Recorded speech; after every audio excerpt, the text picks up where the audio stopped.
What if we were all completely wrong about our analysis of what Brand New Day really is? What if I myself was completely mistaken? Last week, the second trailer for the upcoming Spider-Man movie was released.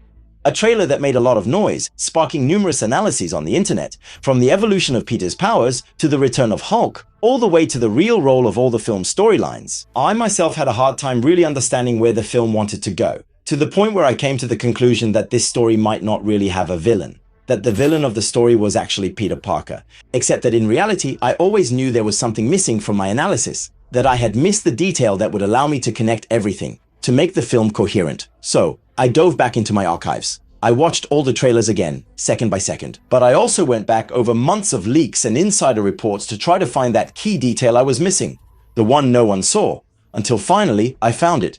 And now, everything is clear. Everything makes sense. The Escape, Scorpion, Jean Grey, the Dio God from Here, the Punisher, the Hand, the Return of Hulk. Everything is tied to that infamous villain lurking in the shadows, the second telepath. That's why I have to warn you. Today's video might spoil part of your experience in the theater, because I might have discovered the entire plot of the movie.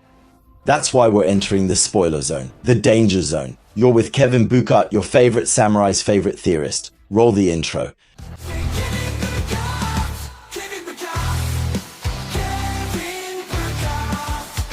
The two telepaths. As I was saying last week, we analyzed these new clips and this trailer in detail. Whether it's in my video, looking into what the movie will represent in the MCU, I haven't changed my mind at all about the main point.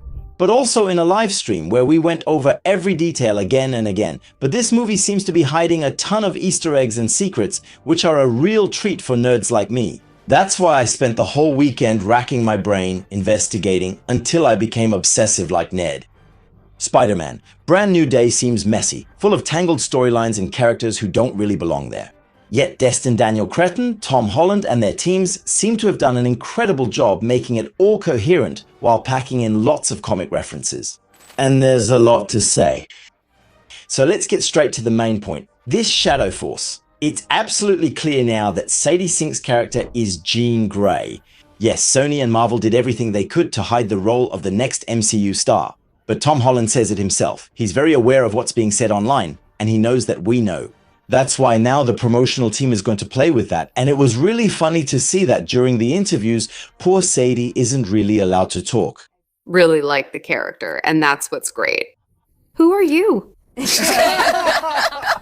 Can't say. Yes, we shouldn't mess up, especially since all the rumors about his character started from a BBC interview during the promotion of the last season of Stranger Things, when the journalist mentioned the Jean Grey rumor to him, at a time when his casting in Spider-Man still hadn't been revealed. If the internet is supposed to believe that you're already Jean Grey in X-Men, you've never spoken to a Kevin Feige or a... No, I can't. I know. I have nothing to say about this. It's a good character. It's a great character. So It was cool to read. it was cool to read. Sony initially tried to muddy the waters, but just over a month before release, they stopped staying silent. Now, the whole team is on a world tour to promote the movie. And at the Amsterdam event, Sadie was wearing this magnificent green and yellow outfit, colors strongly associated with Jean Grey in the comics. But that's not all. After seeing very little of the character in the first trailer, the second one shows us a shockwave that paralyzes part of New York. A wave that strongly reminds me of an event from the X-Men animated series of my childhood when the Phoenix Force is unleashed. Powers that also remind me of Professor Xavier's in the first X-Men movies, whether it's in the White House, in the museum, or at the airport. We know that Jean and Charles are the two most powerful telepaths in the Marvel Universe. Their powers are actually quite similar, except that as she evolves, Jean becomes much more powerful, especially since she also has telekinesis powers, but most importantly, the powers of the Phoenix. But let's get back to our scene. As I was saying, Jean probably won't have full control over her powers here, which makes her dangerous. We saw this in the movie Logan. When Xavier has his episodes, he inflicts that same paralysis on those around him, even going so far as to kill them. So there's a good chance that in Brand New Day, that's the true nature of his powers. However, these trailers show another form of telepathy. Powers that seem to work differently, through possession, jumping from one person to another. And since the very first trailer, that's one of the things that bothers me the most. We've never seen Jean have this kind of power before, but that's not my only concern. A lot of you complain about seeing a future X-Man in a Spider-Man movie. Well, you know, that never really bothered me. On the other hand, I find it hard to believe Marvel would introduce its first mutant by having her do wild things, since the trailer already shows a telepath controlling a tank and causing carnage in New York. Or even threatening Peter by saying they'd go after an innocent girl, in this case MJ. Or worse, taking control of Hulk to destroy everything in his path. Of course, in recent years, the MCU has tended to have some of its heroes make extremely questionable decisions and then go through redemption arcs, like Okoye becoming Ronin, even if it was to kick the Yakuza's ass. Or even Strange and his clearly questionable choices, and of course, the worst, Wanda, who became one of the deadliest villains in MCU history. No one has killed as many world-class heroes as she has. Good luck getting her back on the good guy's side. So, imagining Jean Grey, the next big mutant headliner, starting out on the villain's side in a rather destructive role. No, I don't believe it. Sure, in my last video, I argued that she was doing this to escape the deal here, but honestly, that's a bit much, isn't it? Especially since in the very first leak of the first trailer, we already heard Jean threatening Peter, but in person, in his apartment, not by possessing someone else or anything like that. Because Jean is so powerful, she doesn't need to do that. Her threat was only toward Peter, not his loved ones. That's it. Out of my way, or else it won't just be your friends who don't remember who your partner is. But more importantly, new synopses have started to appear, describing a new powerful villain that no one can even see. Not an anti-heroine or anti-hero, no, a villain. The same goes for the Spider Tracker, which introduces us to the Hand, but also this unknown figure as a villain in the shadows. And this is where I started to question everything. Everything I thought I knew about the movie, and the pieces started to fit together one after another, and I have to tell you, it's partly thanks to you. Yes, well, one of you, Alexandra Bate the Great. While we were in the spoiler room, this dear subscriber shared a theory with us. What if this second telepath was Ogun? What? You don't know him? Well, I've had the theory for a long time that there's a second telepath. I'm betting on Ogun. It's Alexandre Batz. Yeah, damn. He told me about it too, but I wasn't sure. I took it seriously and listened to my followers. Let me reassure you, none of us knew him. Ogun is a ninja with very special powers. He learned to become immortal by jumping from one spirit to another, taking over bodies of those too weak to resist. So, put that way, it does sound tempting. But I need a bit more to back all this up, so that's when I started digging. First, by listening to Tom Holland himself. According to him, Spider-Man No Way Home is a detective story. Unlike his previous movies here, we're going to try to investigate with him to understand what's really going on with this telepathy story, so things won't be as they seem. But it's when we go further back that things get interesting. Remember, during the first days of filming, a logo appeared on the tank during the chase scene, a red demon mask. Obviously, at the time, we all thought of Mr. Negative and his inner demons, because when you combine that with the other information from back then, everything fit. The search for an Asian actor between 30 and 50 years old, and especially the research done by the film's costume designer. Remember, an insider had found Monica Avito's Pinterest boards showing costume research for samurais and ninjas with red demon masks. Well, it turns out that Ogun's powers come from a certain mask, a red Japanese demon mask. And that famous logo on the tank also appeared at the last New York Comic Con at the Spider-Man booth.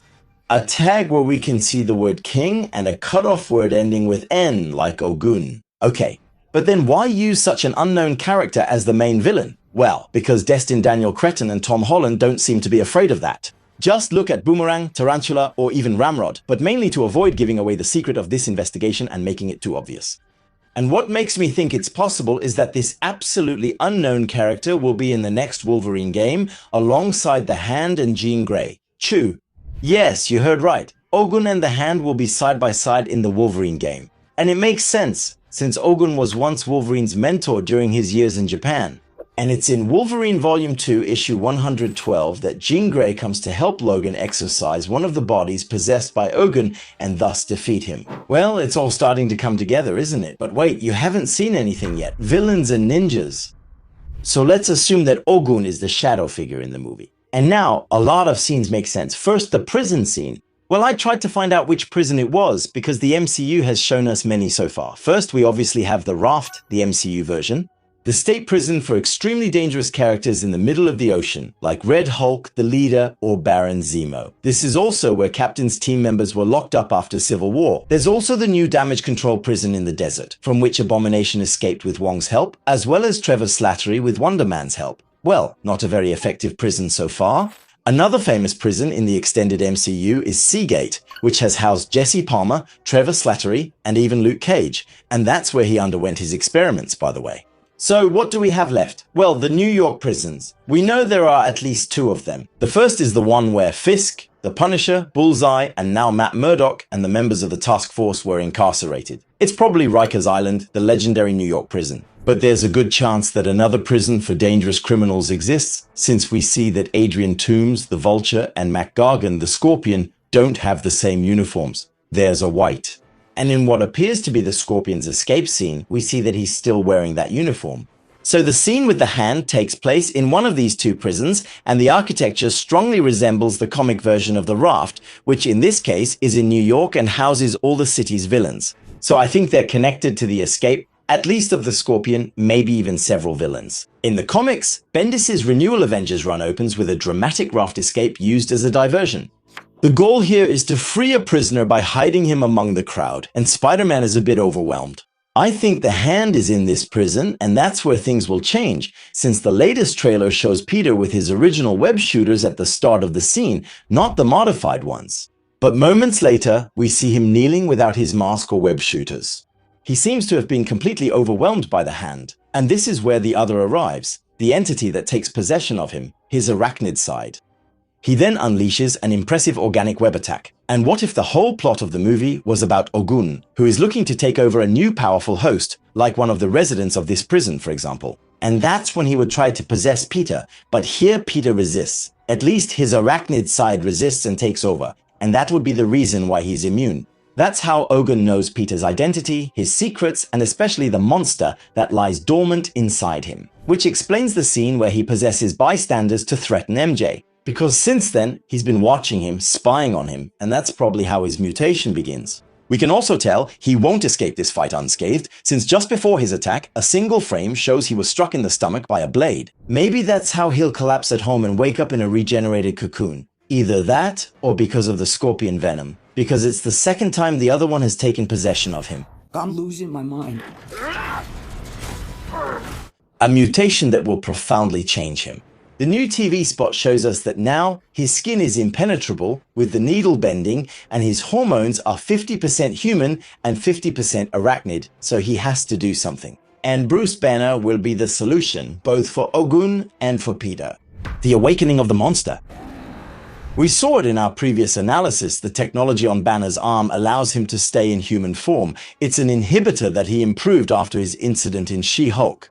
We can also see that it's now a Stark Industries technology, but it's also used by the DoDC on Jennifer Walters and Emil Blonsky to prevent them from transforming while they're in custody. And you'll see that this is very important for what's coming next, because the trailer shows us that Peter finds this inhibitor and studies it with MG to try to remove his own mutation. Yes, the beginning of the trailer shows us Peter putting on his modified web shooters. Like many people, I thought they were gamma web shooters to contain Hulk, for example. But I don't think so. Not anymore. Because when you look more closely, the green light activates the moment he uses them, and you can see that it's hard to contain them. It even shows that his body instantly rejects the device. And I think that's central because Peter seems to be creating in this movie the technology capable of suppressing the effects of mutations, a technology that could harm mutants, you know, the famous collars seen in Deadpool. Even worse, his technology seems to allow him to track Ogun from one jump to another, Ogun who is sometimes considered a mutant himself. So, it's very useful here, but in the hands of the god from here who hunts supers today and mutants tomorrow, it's simply the beginning of segregation. But let's get back to Banner's inhibitor. There's a little Easter egg hidden there besides Stark Industries. You can see me here, ASM 14. It's from the comic Amazing Spider-Man 14, the comic, where the Green Goblin makes his very first appearance. Back then, riding a vacuum cleaner broom, he recruits the enforcers to set a trap for Spider-Man, which leads them to face off with Hulk for the first time. It's just a simple Easter egg from Hulk and Spidey's first fight. I don't think the Green Goblin will be introduced in this movie, but there was a rumor that those famous enforcers would also be present. We'll see. Another interesting Easter egg is the boat Frank Castle lives on. It's the Golden Girl, a boat that appears in the spectacular Spider-Man issue 141. In that issue, the Punisher and Spider-Man team up to fight Tombstone. It's the start of the character. He was introduced a few issues before, but this is his first battle with the two heroes. A confrontation that will lead to the Punisher being mind-controlled by a crime lord. That's just my take. But what's interesting here is that in the issues leading up to this run, we have those famous covers, with Tarantula, Ramrod, and even Boomerang. Comics from the late 80s that surely must have influenced Destin Daniel Cretton, who wanted to pay tribute to this collection, including one with Tombstone, who might even appear in the movie. Anyway, I'm getting off track. Let's get back to Banner.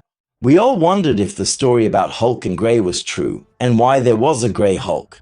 Well, it turns out that in the Spidey tracker released to promote the movie, Sony made a big blunder in the trailer. When Hulk falls from the building, you can clearly see that he's green. But when you compare it with the GIF posted on the wrap, you can clearly see that the color is completely different. So, we would actually have a Grey Hulk. But then why? Well, it all comes down to the transformation scene. After watching the sequence many times, you can see that he's in a room similar to the DODC director's office. A quick look at the Lego set confirms that this scene does take place in their office, but during his transformation, we can see that the offices are already pretty damaged, so we're not at the beginning of the fight. Moreover, the trailer tries to make us think that it's his broken device that turns him into the real Hulk, but I don't think that's the case at all.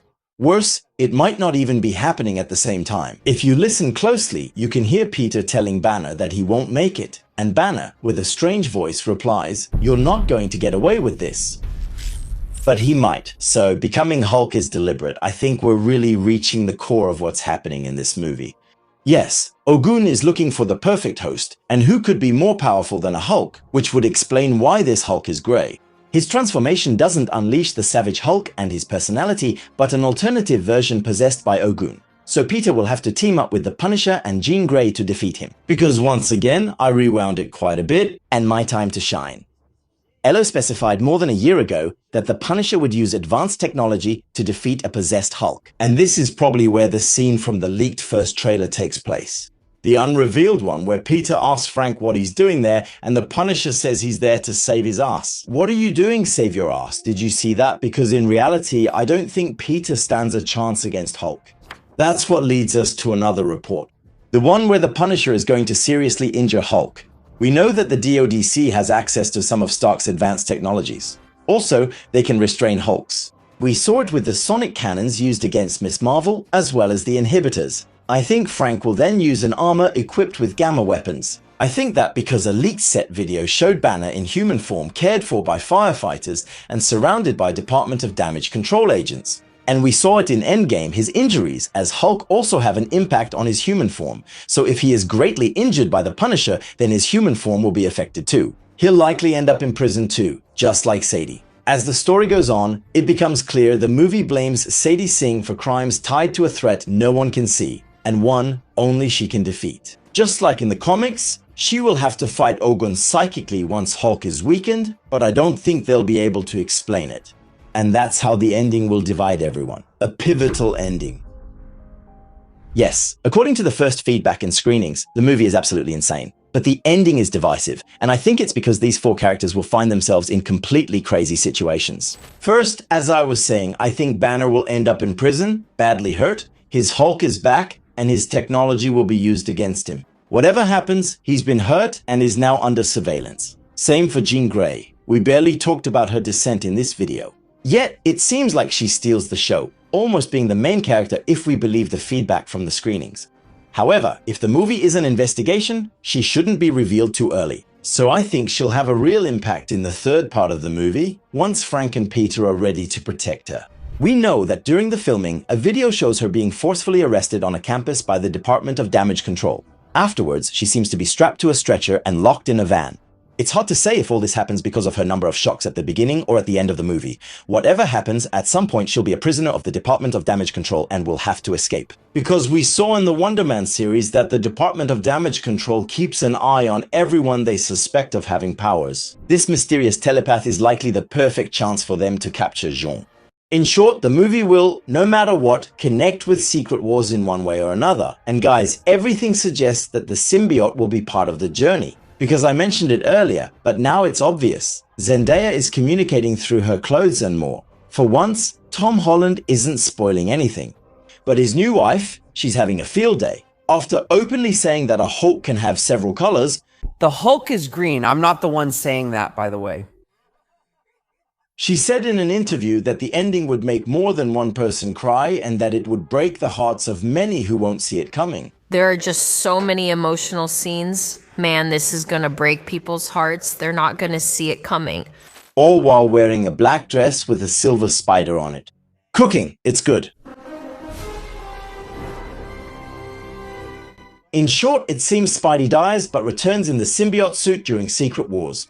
Yes, by the way, another funny moment from the interviews. When Tom Holland is asked if any other Avenger remembers him, he answers, "I think no one remembers that I'm Spider-Man apart from one. Nobody remembers that you're Peter Parker." One person. So clearly, he knows about the Hulk theory, and we're almost certainly getting a Hulk by the end of the movie. Who comes back to him and who will turn to Spider-Man. Saying, damn. We pay. Yes, no, I know it makes more sense for it to be Captain, but in this case, in Secret Wars, Captain will be under Doom's control, so I don't think so. Anyway, to finish, what will happen to the Punisher after all this? Well, you might not believe me, but I think he's going to become the leader of the Hand. Yes, I know, it's completely crazy, but in the comics, after many events that linked the Punisher's logo with far-right movements, Marvel made the Punisher the leader of the Hand to allow him to get rid of the scum on a large scale. It's a completely different run, but I could really see it adapted here. And yes, without Ogun, the Hand needs a new leader, and I honestly didn't really see myself going to California after all that. In the MCU, I mean, and honestly right now, I don't see a better place for him. Alright guys, I think we've covered this crazy theory. Everything connects. The god here who, thanks to Peter, will have the means to track down mutants and stop them. The return of Hulk through Ogun. The logic of the Hand here, the presence of Sadie Sink, the true role of Banner and Frank, no, I think we're good. We didn't discuss Scorpion and Tombstone much since their roles seem minor, but they'll be back soon. What do you think? Share your thoughts in the comments.